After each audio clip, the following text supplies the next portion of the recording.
Kicked out at 18 to make room for my stepmom's pregnant teen daughter. Hey, before we move on to the video, please subscribe to the channel and hit the like button. Thanks. I never really felt like I belonged in my own home. It wasn't always that way, but after my dad remarried when I was 12, something shifted, and it never shifted back. Before that, it was just the two of us. My mom passed away when I was 6. Cancer. I barely remember her face except through photos, but my dad used to say I had her eyes. For a while, it was us against the world. He worked hard but always made time for me. I'd sit at the kitchen table doing my homework while he cooked dinner. He came to every parent-teacher conference, every birthday party. We weren't rich, but we were a team. Then came Denise. He met her at work. She had a daughter, Kayla, who was 10 at the time, 2 years younger than me. The first few weeks were awkward but manageable. Denise acted sugary sweet around my dad, constantly trying to paint herself as a perfect stepmom. But when he wasn't looking, she'd glance at me like I was dirt under her shoe. I wasn't loud or rebellious, so I just kept my head down. I thought maybe if I stayed out of her way, things would settle. They didn't. Once she moved in, it was clear she wanted a fresh start with my dad and her daughter. I was a leftover from his previous life, and the way she looked at me made it clear I wasn't part of the new picture she was painting. She slowly chipped away at everything that made me feel secure. She started cooking meals she knew I didn't like. Claimed it was too expensive to buy my kind of shampoo or laundry detergent, even though she always had fancy organic stuff for her and Kayla. My dad, too exhausted from working late, didn't notice or didn't care. When I brought it up once, he said I was being dramatic, that she was doing her best. Kayla, meanwhile, turned into a mini version of her mother. I don't say that to be cruel, it's just what happened. If I got an A, she got a congratulations banner for AB-. If I cleaned the kitchen, she got praise for microwaving popcorn. I watched my dad slowly shift from being my support system to someone who walked on eggshells around Denise and treated Kayla like a porcelain doll. Still, I kept going. I studied hard, kept a part-time job at a local diner, and made sure I never gave them an excuse to throw me out. I had one goal: get into college, leave, and never look back. By the time I turned 18, I was in the top 10% of my class, already accepted into a university with a partial scholarship. I was working weekends and saving every cent for books and tuition. My guidance counselor said I was one of the most determined kids she'd ever met. Then came the pregnancy. Kayla was 16. One morning, Denise burst into the house sobbing while Kayla sat stone-faced at the kitchen table.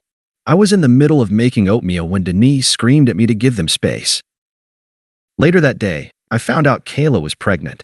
The guy? Some 20-year-old who worked at a vape shop and ghosted her the moment she told him. At first, Denise looked like she was going to collapse from the shame.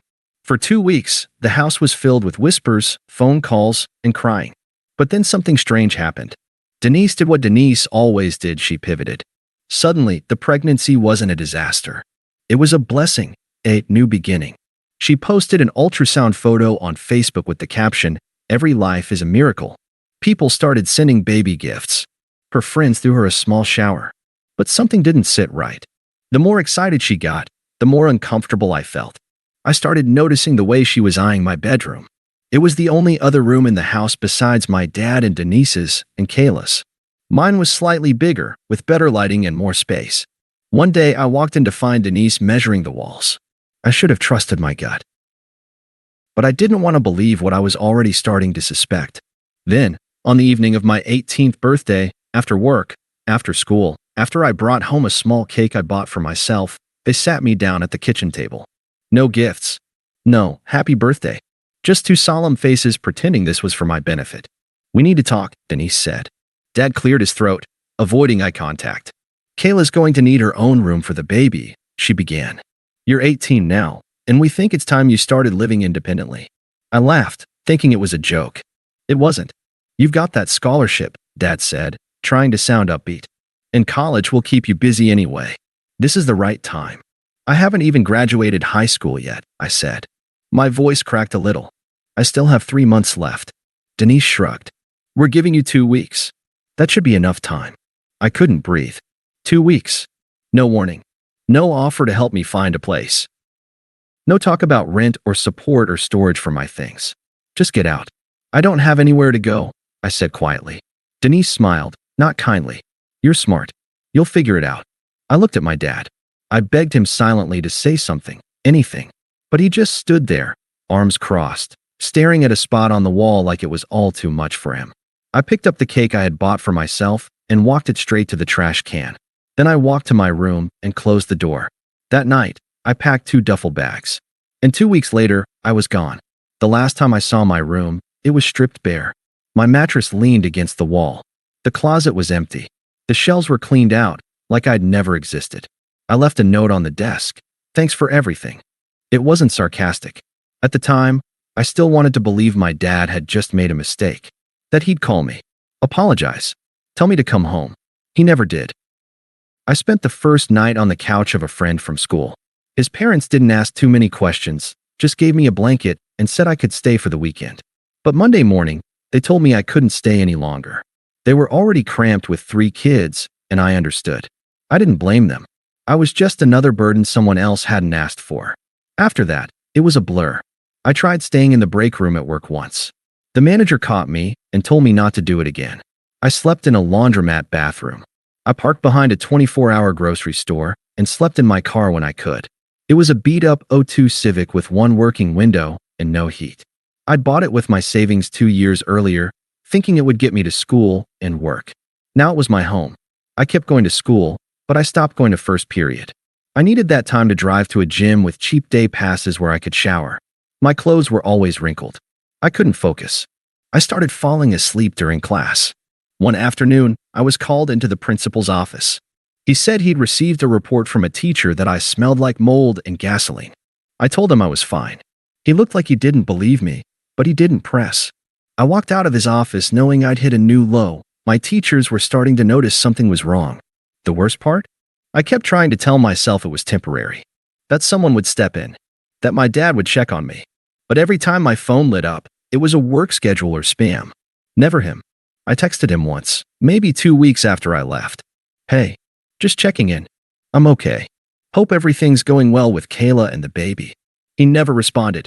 A week later, I swallowed my pride and sent another. I could use some help. Just a place to crash for a night or 2. I won't stay long. Still nothing. I stared at the read receipt for an hour before I turned my phone off. I didn't turn it back on for 2 days. Eventually, I got a call from my scholarship counselor. She told me my status was at risk. I'd missed too many meetings, and my midterms had tanked. She asked me what was going on, and I told her I'd been dealing with some personal stuff. I didn't have the energy to lie, but I didn't want her pity. She gave me a deadline, raise my grades, and show up to the next 3 advising sessions, or I'd lose everything. I hung up the phone, sat in my car behind a gas station, and cried until my body hurt. One night, it got so cold I thought I might not wake up. I remember lying in the back seat of the Civic, wrapped in a thin blanket, shivering so hard I couldn't keep my teeth from clacking. I stuffed a hoodie under my knees to stop them from locking up. I thought about walking into the hospital and pretending to be sick just to have a warm place to sit. But I didn't. I just laid there, frozen, humiliated, and small. And through all of it, they lived their life. My dad, Denise, and Kayla were posting smiling photos on Facebook. Baby shower gifts. New nursery paint. A crib where my bed used to be. There was even a photo of Denise holding Kayla's hand with the caption, 3 generations of strong women. My dad liked the post. That's when I blocked all of them. The betrayal wasn't just being kicked out. It was being erased. Like I had never been part of their lives. Like I didn't matter. Once, I drove by the house at night. All the lights were on. I sat in my car across the street, engine off, staring through the living room window. Kayla was sitting on the couch, eating ice cream. My dad walked in with a baby blanket, smiling. I didn't get out. I didn't want to be seen. I just watched them exist in the space I was thrown out of, like nothing had happened. The next day, I threw out everything I had left from that house. An old hoodie, a picture of me and my dad at a baseball game, a birthday card he gave me when I turned 14. It said, "Proud of the person you're becoming." I burned it in an empty field behind the high school. Things got worse before they got better. My car got towed one night while I was asleep in it. Apparently, I was parked in a tow-away zone, but I hadn't seen the sign. I begged them to let me grab my backpack. Everything I owned was inside. They refused. I watched my life get pulled away behind a steel chain. After that, I slept behind dumpsters, behind bleachers, and empty storage units. I got sick, coughed blood one night, and still went to work the next morning. I didn't tell anyone. I had no one to tell. One night, I got lucky. A woman named Lorraine, who worked the breakfast shift with me at the diner, noticed I'd been sleeping in the break room again. She cornered me while I was wiping down tables and asked, gently, if I was okay. I told her I was fine. She gave me a look like she'd heard that lie before. That night, she brought me a bag of groceries and a gift card to a local motel.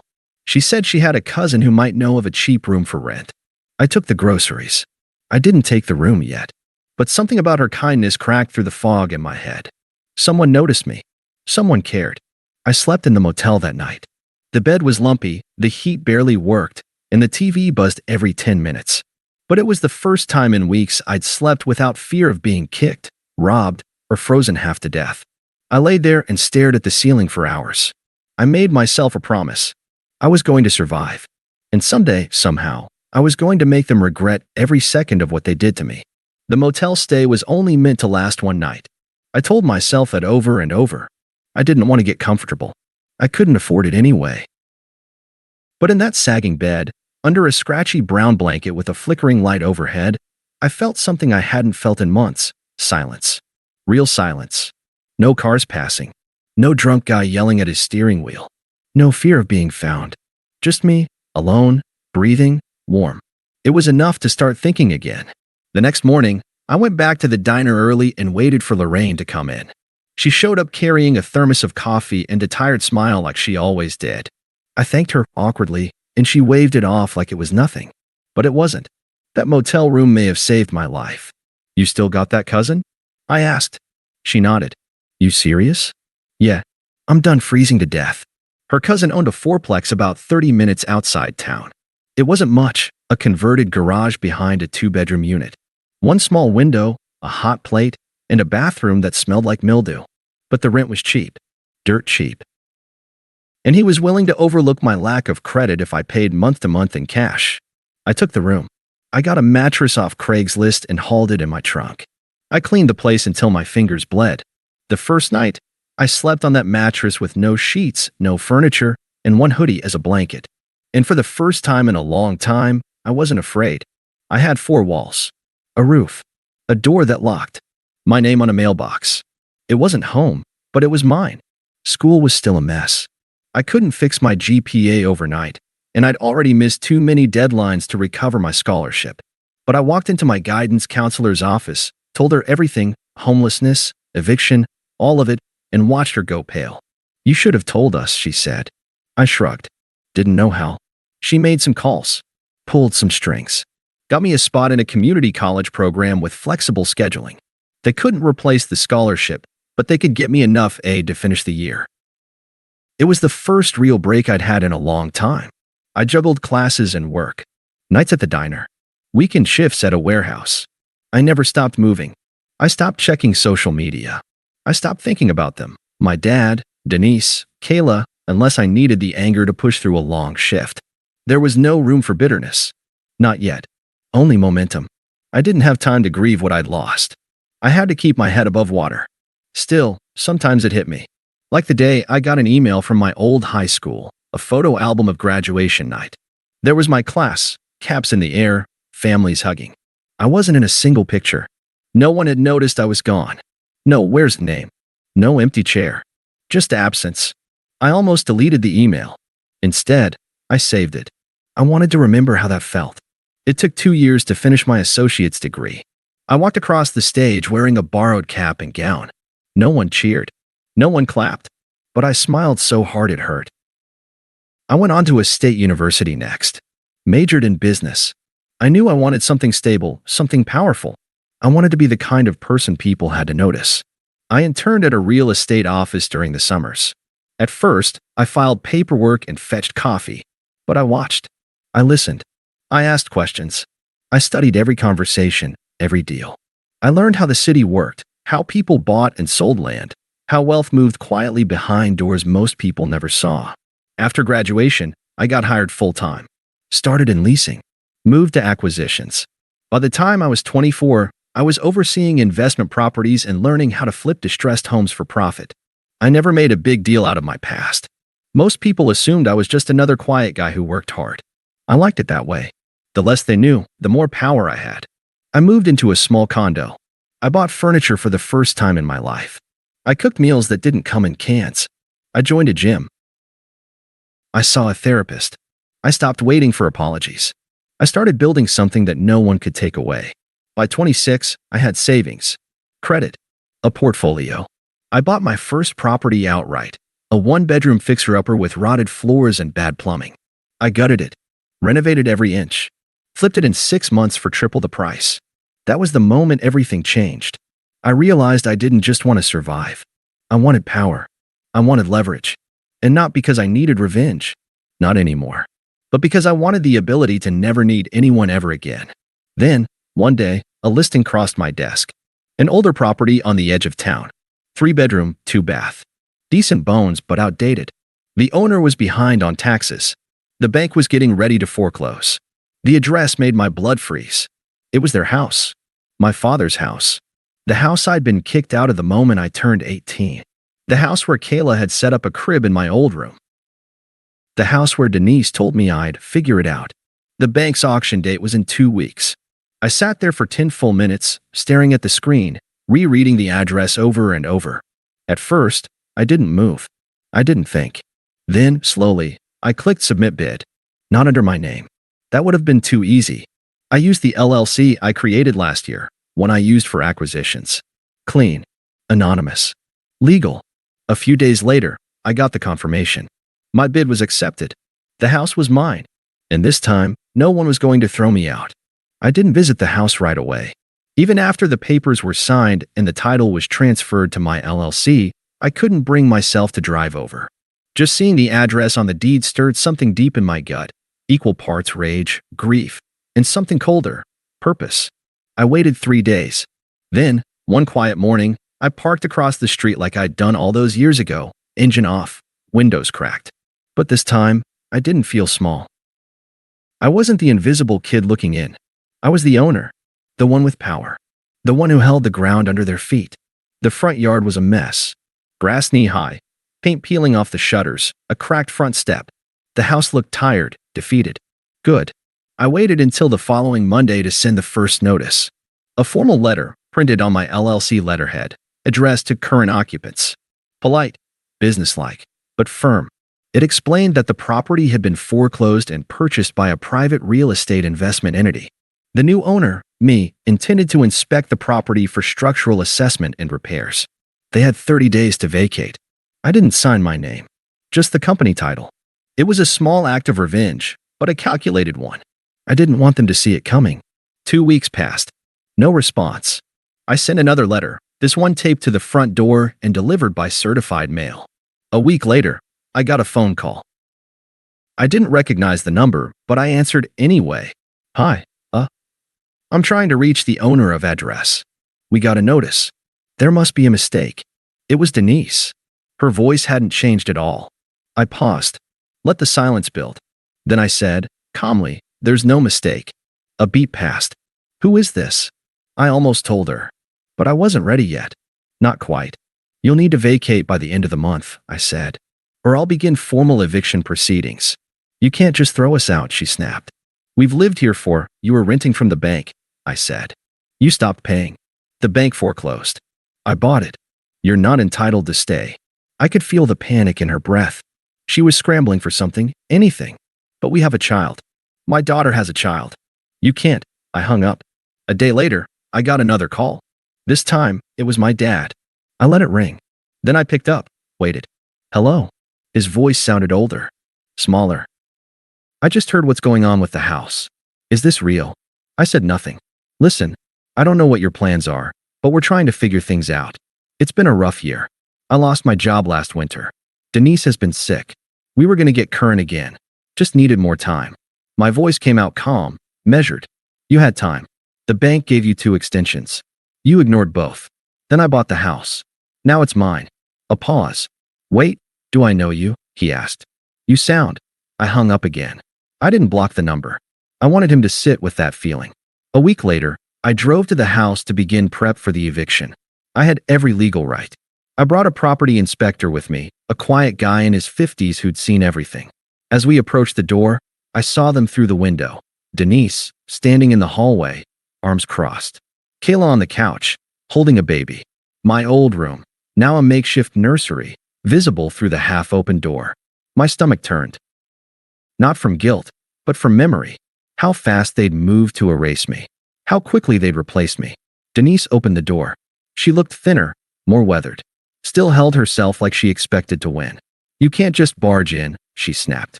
I handed her the notice. "This is a scheduled inspection. I'm entitled." Then I turned to the inspector. "Start in the kitchen. Check for water damage. I'll do the garage." Denise grabbed my arm. "Who are you?" I looked her dead in the eye and said, "Someone you taught to survive." Her face froze. Behind her, my dad appeared. He looked worse than I remembered. Pale, slouched, hollow-eyed. "Wait," he whispered. Is it you?" I didn't answer. I walked past him, through the house, into the garage where I used to sneak away and dream of escape. Now I was walking through it as the owner. After the inspection, I gave them one final notice, 7 days. Then the sheriff would be involved. The next few days were full of emails, voicemails, desperate calls. They begged, pleaded. My dad even showed up at my office once, unannounced, and asked the front desk to speak to the owner. I had security escort him out. The day before the eviction, I got one last call. It was Kayla. Her voice was quiet, almost shaking. "I know you hate us," she said. "I know we don't deserve anything from you. But please, don't do this to my kid." He didn't ask for any of this. For a moment, I felt the tiniest crack in my resolve. Then I remembered the night I turned 18. The cake in the trash. My father's silence. The backseat of my Civic frozen solid. "I was a kid too," I said, "and none of you gave a damn." Then I ended the call. They were gone the next day. I watched the moving truck pull away from the curb while sitting in my car across the street. Just like I had years ago. Only this time, they were the ones looking back. They saw me. They knew. Denise looked furious. My dad looked wrecked. Kayla didn't look at me at all. I didn't wave. I didn't smirk. I just watched. Later that night, I walked through the empty house. My old room had holes in the wall and broken baseboards. The carpet was stained. The nursery paint was peeling. I stood in the middle of it all and took a long breath. Then I pulled out my phone and called the contractor. I had plans. Not just for renovation, but for replacement. Everything they erased, I was going to rebuild it. Better. Stronger. And this time, no one would ever take it from me again. The house took 6 months to renovate. I didn't cut corners. Everything they had let rot, I restored. New floors, new wiring, new drywall. The kitchen was gutted and rebuilt with quartz counters and custom cabinets. I knocked down the wall between the living room and dining room to open it up. The bathroom that had always smelled like mold? I turned it into something out of a luxury magazine. I even replaced the front step. The paint color was the same, though. A dusty gray blue I remembered from when I was 10. Back before things got ugly. Back when it still felt like a home and not a battlefield. I debated keeping the house for myself, just to have it, just to say I lived there again, on my terms. But I didn't want to sleep in the place where I was erased. I didn't need that anymore. So I rented it out. Not for profit. I handpicked a young couple, first-time parents, working 2 jobs between them, saving every penny. I gave them a rent rate they could afford, far below market. I saw myself in them. I wanted them to have the kind of start I never did. It felt like justice, the quiet kind. But the louder kind wasn't finished with me yet. It started with a letter. A scrawled return address I almost didn't recognize. A name I hadn't seen in years. My dad. I sat with it for a week before opening it. Inside was a half-page note. No greeting. No signature. I was wrong. I see that now. I made you feel invisible because I didn't know how to look at what I'd done. You didn't deserve any of it. If you hate me forever, I understand. But I hope you don't. I didn't respond. Not out of anger. I just didn't know what to say to a man who had let his own son become a stranger. A month later, Denise messaged me through my LLC's website. Her tone was different. Less venom. More confusion. "I can't believe you did that to us. But maybe we deserved it. We were cruel to you. I know that now. Kayla and I talk about it a lot. She wants to say something too, if you'll listen." I deleted the message. Forgiveness wasn't theirs to request. Not yet. Maybe not ever. Kayla tried once too. A private message on a social app one forgot I still had. "I was just a stupid teenager. I didn't realize how much I hurt you. I'm sorry. I hope you're okay." I left it unread. She knew what she'd done. I remembered every moment she looked through me like I was some burden she had to outgrow. Every time she watched me fade out of the room like background noise. She had everything handed to her, my room, my space, my family, and she never once asked if I was okay. I wasn't about to give her closure she didn't earn, but I wasn't angry anymore. What I'd done, buying the house, evicting them, rebuilding it, had washed that bitterness out of me like a storm. What I felt now was something simpler. Distance. They were no longer the center of my pain, just a story I used to be in. And I was writing my own story now. I kept building, bought more properties, flipped some, rented others to families who reminded me of who I used to be. I made it a rule. If someone came to me in crisis, I'd listen. No one who worked full-time would be left to freeze in their car on my watch. I joined a nonprofit that helped displaced young adults find housing. Gave speeches sometimes. Told my story. Not to shame the people who hurt me, but to give others a sense that they weren't alone and that escape was possible. People started to look up to me, ask me how I did it. I always told them the truth. I was broken. I was erased. I was made to feel like nothing. And I came back, not in spite of that, but because of it. Because when you know what it's like to be thrown away, you learn exactly how to never let anyone do it again. One day, I was walking past a coffee shop near my condo when I saw someone sitting inside. Denise. She looked older. Her hair was thinner, and she had deep lines around her eyes. She was sipping coffee slowly, watching cars pass, her expression dull and tired. She didn't see me. I could have walked in, could have said something dramatic, something final, but I didn't. I just watched for a second. Then I turned and kept walking. She didn't need to know me anymore. She didn't deserve to. Because in the end, the best revenge wasn't eviction. It wasn't silence. It wasn't cutting them out or making them beg. It was living well. It was being free. And I was free. No longer forgotten. No longer invisible. No longer anyone's discard. Just me. And that was more than enough.